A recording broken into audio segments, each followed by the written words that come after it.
कामचोर देवरानी। एक बार की बात है, सुषमा अपने पूरे परिवार के साथ खुशी खुशी मोहन नगर में रहती थी। उसकी 2 बहुएं थी, पल्लवी और शिवानी।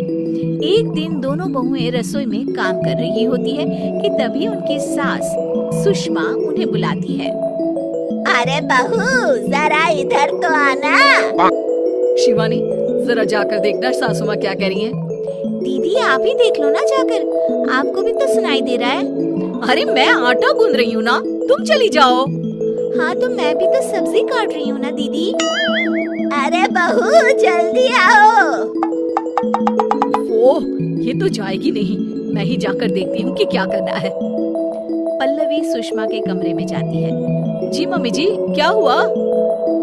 शाम को घर पर कुछ मेहमान आने वाले हैं, तो तुम अच्छा सा खाना बना लेना बहू। ठीक है मम्मी जी, आप बता दीजिए क्या क्या बनाना है और कितने लोग आ रहे हैं।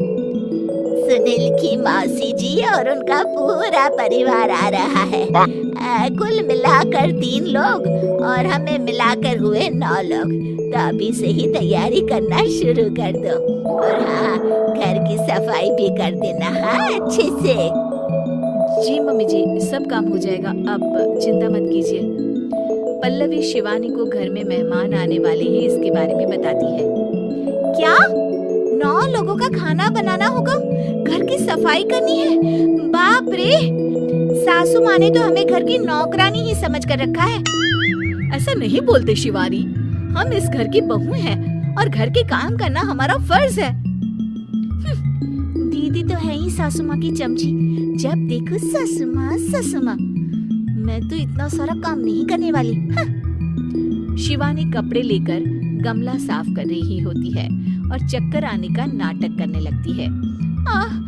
मेरा सर चकरा रहा है। तभी वहाँ पल्लवी और सासू माँ जाते हैं। अरे बहू, क्या हो गया तुम्हें?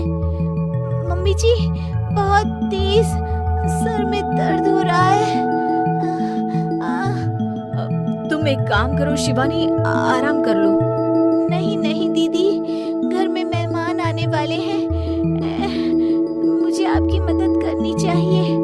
अरे कोई बात नहीं शिवानी, तुम आराम कर लो, मैं सब काम कर लूंगी। ठीक है दीदी, अगर आप इतना कह रही हैं तो आराम कर लेती हूँ। शिवानी आराम से अपने कमरे में मैगजीन पढ़ रही होती है। इसे कहते हैं आराम की जिंदगी। इतना सारा काम। चलो सारा काम खत्म हो गया, शिवानी को देख आती हूँ। शिवानी अपने कमरे में ईयरफोन में गाने सुनते सुनते सो जाती है और उसके साइड में मैगजीन भी रखी होती है। पल्लवी वहाँ आ जाती है और वो सब देखती है। ओहो, तो मतलब सब काम चोरी का बहाना था। अभी बताती हूँ इसको। घर का सारा काम मुझे करना पड़ा और ये महारानी यहाँ मैगजीन पढ़ रही है, गाने सुन रही है। पल्लवी रसोई से एक प्लेट और चम्मच लेकर आती है और शिवानी को थाली बजाकर उठाने लगती है। शिवानी अचानक से उठती है। उठ गई महारानी, गाने भी सुन लिए, मैगजीन भी पढ़ ली। तुम तो बहुत बड़ी झूठी निकली शिवानी। तुमने सर दर्द का बहाना बनाया ताकि काम करने से बच सको। हाँ बनाया बहाना, तो क्या करती, इतने सारे काम करती। मुझे कोई शौक नहीं है चापलूसी का। क्या चापलूसी? तुम्हें लगता है कि मैं सारे काम चापलूसी के लिए कर रही हूँ? और नहीं तो क्या। तभी वहाँ सासू माँ आ जाती है। अरे बहू, वो लोग बस आने ही वाले हैं, तुम तैयारियां कर लो। जी सासू माँ, तुझे तो मैं बाद में देखती हूँ। सब खाना खाने बैठते हैं और खाना शुरू करते हैं। तभी सुनील की मौसी बोलती है।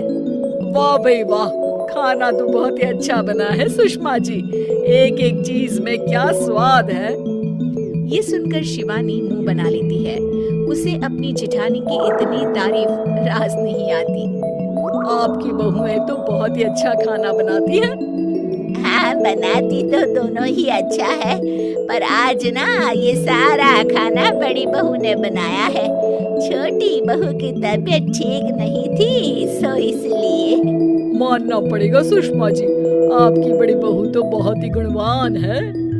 पल्लवी की तारीफ सुनकर शिवानी को जलन होती है। पल्लवी ये सुनकर खुश हो जाती है और शिवानी की तरफ देखकर उसे चिढ़ाती है। कुछ देर बाद मेहमानों के जाने का वक्त हो जाता है। मौसी जी सबके लिए उपहार लाई होती है। वो सबको शगुन के पैसे देती है और अंत में पल्लवी के पास आती है। तुम्हारे लिए शगुन का लिफाफा तो है ही, पर बहू तुम्हें एक और उपहार भी मिलेगा इतना अच्छा खाना बनाने के लिए। मौसी अपने सोने के कंगन निकालकर पल्लवी को पहना देती है। ये लो, ये मेरे मनपसंद कंगन है, अब से ये तुम्हारे हुए। धन्यवाद मौसी जी। ये देखकर शिवानी तो पूरी तरह से जल जाती है और गुस्से से रसोई में चली जाती है। तभी वहाँ पल्लवी आ जाती है और उसे अपने कंगन दिखाने लगती है। देवरानी जी, अब आपका सर दर्द ठीक तो है ना? मुझे लगता है कि अब सर दर्द शुरू हो गया होगा आपका।